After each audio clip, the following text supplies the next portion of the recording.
परमात्मा पहले एक ही था, उसके बाद त्रिगुण के रूप में और फिर अनेक रूप में प्रकट हुआ। जैसे बीज पहले बीज रहता है, फिर अंकुर होता है, उसके बाद अनेक रूपों में प्रकट होता है, वैसे ही परमात्मा संसार वृक्ष के रूप में प्रकट हुआ। पाप और पुण्य इसके दो बीज हैं, अपरिमित वासनाएं इसका मूल है, तीन गुण इसके अंकुर है, पंचभूत स्कंद, शरीर आदि विषय उत्पत्ति है, 11 इंद्रियां इसकी शाखा है। और उस वृक्ष पर ईश्वर और जीव दो पक्षी बैठे हैं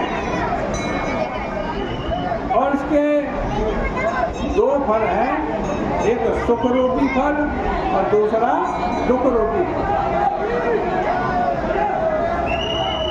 जो इसे संसार वृक्ष में मैं मेरा मानकर गृहस्थ हो गया उसको दुख मिलता, और जो इसमें मैं मेरा छोड़कर साधु हो गया उसको सुख ही सुख मिलता। इसी प्रकार एक ही इस पर माया के द्वारा अनेक रूप हो गया। एवं गुरु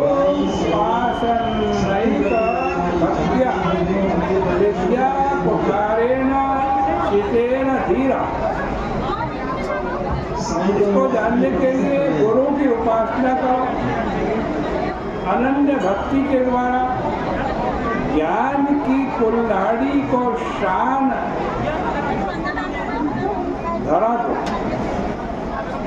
और उससे जीवाशय को काटकर परमात्मा से एक हो जाओ, और उसके बाद ज्ञान की तलवार भी देखो। जब तक रोग रहे तभी तक दवा खानी चाहिए, जब रोग निवृत्त हो जाए तो दवा खाने की जरूरत नहीं। नदी सामने हो तभी पार जाने के लिए नाव की जरूरत है, पार हो गए तो नाव की जरूरत नहीं। रास्ते में चलने के लिए जूतों की जरूरत है, लेकिन ठाकुरवाड़ी में यदि मंदिर में पहुंच गए तो वहाँ जूतों की जरूरत नहीं। इसी प्रकार ज्ञान शास्त्र का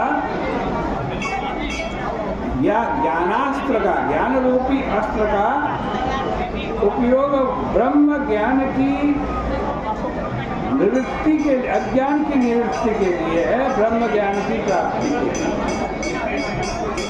विश्वनाथ चक्रवर्ती जी ने एक दिन अज्ञानियों पर कटाक्ष करते हुए कहा कि जैसे तुम्हारे ज्ञान शास्त्र के परित्याग की विधि मिलती है, वैसे ही कहीं भजन के परित्याग की विधि भी है क्या, कि भजन भी छोड़ दे? उसका उत्तर है कि नहीं भाई, भजन की त्याग की जरूरत नहीं है, उसकी विधि नहीं।